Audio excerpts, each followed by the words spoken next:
குரோதி வருடம் சித்திரை மாத பலன்களை பற்றி பார்க்க இருக்கின்றோம். இந்த குரோதி வருடத்தில் சித்திரை மாதம், முதல் மாதம் சித்திரை மாதம், இந்த மாதத்தில் இந்த மேஷம் முதல் மீனம் வரைக்கும் இருக்கிற ராசிகளுக்கு என்னென்ன பலன்கள்லாம் நடக்கும், நாம் என்னென்னலாம் செய்யலாம், என்னென்னலாம் நம்ம வாங்கலாம் அப்படின்றத பற்றி நம்ம இப்போ பார்க்கலாம். அன்பு தனுசு ராசி நேயர்களே, தனுசு ராசிக்காரர்களுக்கு இந்த குரோதி ஆண்டின் சித்திரை மாத பலன் யோகத்தையும் பாக்கியத்தையும் பலத்தையும் தருமா? இப்போது தனுசு ராசி என்பவர்களுக்கு குரு பகவான் லக்னாதிபதியாக வரக்கூடிய குரு பகவான் எங்கே சஞ்சாரம் செய்கிறார் கோச்சாரத்தில் அப்படின்னா 6ஆம் இடத்தில் சுக்கிரனுடைய வீட்டில் சஞ்சாரம் செய்கிறார். இது நன்மை அளிக்குமா அப்படின்னா இவர்கள் எதிர்பார்த்த கடன் உதவிகள் கிடைக்கக்கூடிய காலகட்டமாக அமையும். ருண ரண சத்திரஸ்தானத்தில் குரு பகவான் அமைகிறார். அப்போது இந்த இடத்துல ருணம் ரணம், அதாவது ரணம்னா நோய் வராது, சத்ரு வராது. ஏன்னா லக்னாதிபதி லக்னத்துக்கே சத்ருவாக மாறுவாரா அப்படின்னா அது கொஞ்சம் கடினமான விஷயம். ஆனால் ருணம் கடன் வரக்கூடிய ஒரு தன்மை, பூர்வ ஜென்ம கர்மாவில் கடன் அவர் வாங்கக்கூடிய ஒரு தன்மை இருக்கும் பட்சத்தில் அவர் கடன் வாங்கக்கூடிய காலகட்டமாக அமையலாம். 6ஆம் இடத்தில் குரு பகவான் அமைவதால் இவரே அந்த 6ஆம் இடத்தில் இருக்கும்போது கடன் பெறக்கூடிய ஒரு தன்மை இந்த ஜாதகருக்கு உண்டு. சரிப்பா, தனுசு ராசிக்காரர்கள் கடன் வாங்குறாரு, அப்போ கடன் வாங்கிறது அவர்களுக்கு நன்மை பயக்குமா அப்படின்னா கண்டிப்பாக ஒரு சுபத்தை பாக்கியத்தை தரக்கூடிய ஒரு தன்மை தான் இந்த காலகட்டத்தில் அவர் கடன் வாங்குறார், நன்மையை தரக்கூடியதாக அமையும், நல்லா இருக்கும்.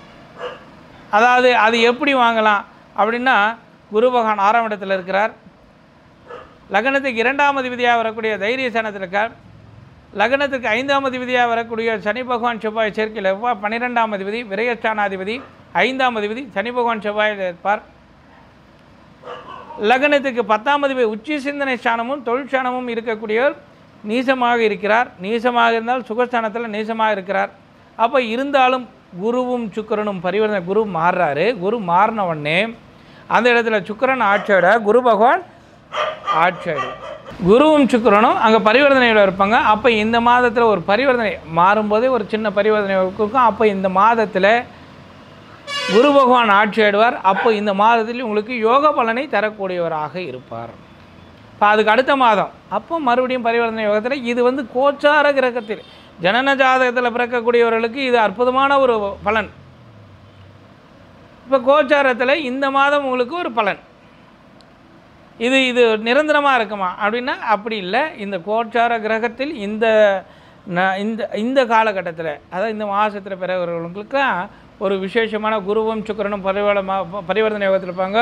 குரு பகவான் ஆட்சியாகவும் சுக்கிரன் ஆட்சியாகவும் மாறக்கூடிய ஒரு தன்மை. அப்போது புதன் 7ஆம் அதிபதியும் 10ஆம் அதிபதி நீசபங்க ராஜயோகம் நடத்தக்கூடிய ஒரு தன்மை. அப்போது புத பகவான் உச்சத்தில் வரக்கூடிய ஒரு தன்மை இருக்கும். நமக்கு எல்லாம் யோகத்தை கொடுக்கக்கூடிய ஒரு தன்மையாக இருக்கும். அப்போ இந்த தனுசு ராசி என்பதற்கு இந்த காலகட்டம் சிறப்பாக இருக்க நாம் என்ன பண்ணணும்? அப்போது நம்ம செய்ய வேண்டியது என்ன பண்ணணும் அப்படின்னா, இவர்கள் சிவ வழிபாடு பண்ணணும். ரொம்ப பிரீத்தியாக சிவனுக்கு, அதுவும் இந்த அக்னி நட்சத்திரத்தில் சிவனுக்கு அபிஷேகம், இந்த தீர்த்த பார்த்தத்தில் தண்ணி கொடுக்கறது, சுவாமிக்கு மேலே சிவனுடைய லிங்கத்துக்கு மேலே பார்த்திங்கன்னா ஒரு குண்டம் வச்சுருப்பாங்க.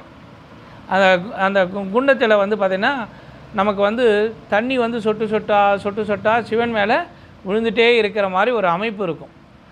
அந்த ஒரு பாத்திரத்தை நீங்கள் வாங்கி சிவன் கோவிலில் கொடுத்தீங்கன்னா உங்களுக்கு உங்களுடைய வாழ்க்கை சுபிட்சமாக சந்தோஷமாக அமையும்.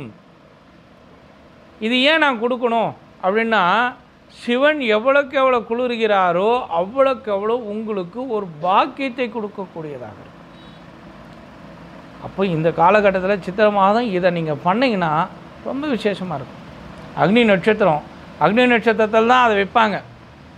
ஒரு சிவன் கோயிலையும் இந்த தலைக்கு மேலே அவர் சிவனுடைய லிங்கத்துக்கு மேலே தலைக்கு மேலே உங்களுக்கு பார்த்தீங்கன்னா அந்த ஒரு தீர்த்த பாத்திரத்துலேருந்து தண்ணியை சொட்டு சொட்டா அது அந்த ஒரு நாள் முழுவதும் இருக்கக்கூடியதாக இருப்பார்கள். மறுநாள் அதாவது மறுநாளோ சாயந்தரமோ அந்த மறுபடியும் நீரை அதில் நிரப்பி வச்சுருவாங்க. அவர் 24 மணி நேரம் குளிர்ந்து கொண்டே இருப்பார். அந்த தண்ணி அப்படியே சொட்டிகிட்டே இருக்கும். அதுவும் சொட்டுறது எப்படி இருக்குன்னா, ஒரு சொட்டு சட்டுன்னு ஒரு சொட்டு, ஒரு 5 நிமிஷம் கழிச்சு மறுபடியும் ஒரு சொட்டு, மறுபடியும் ஒரு சின்ன ஒரு சொட்டு, இந்த மாதிரி அப்படியே பொட்டு பொட்டா விழுந்துகிட்டே இருக்கும். அது அங்கே இருக்கிற பூ மேலெல்லாம் விழுந்து அந்த பூவெலாம் குளிர்ச்சியாகி அது அப்படியே எப்படி இருக்குன்னா, சிவன் ஃப்ரெஷ்ஷாக இருக்கிற மாதிரி இருக்கும். சிவன் எப்பயுமே இமயமலை சாரல்லையே இமயமலை வாசி, அவர் அங்கே சில்லுன்னு இருந்தவர், இந்த உக்கிரகத்தில் எப்படி இருப்பார். அப்போது நீங்கள் இதை செய்ய செய்ய நாடும் வீடும் சுபிட்சமாகும்.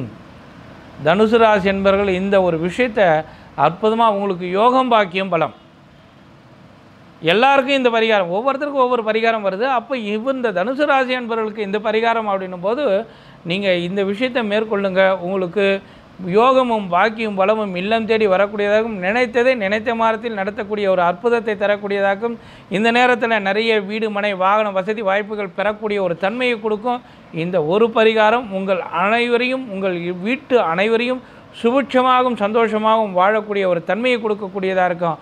அதனால் நேயர்களே, இந்த காலகட்டத்தில் இதில் சிவபரிகாரங்களை மேற்கொண்டு யோகத்தையும் பாக்கியத்தையும் பலத்தையும் பெற அற்புதமான முறையில் பயன்படுத்துங்கள். சுபிட்சமாக ஆனந்தத்தோடு வாழ்வீர்கள்.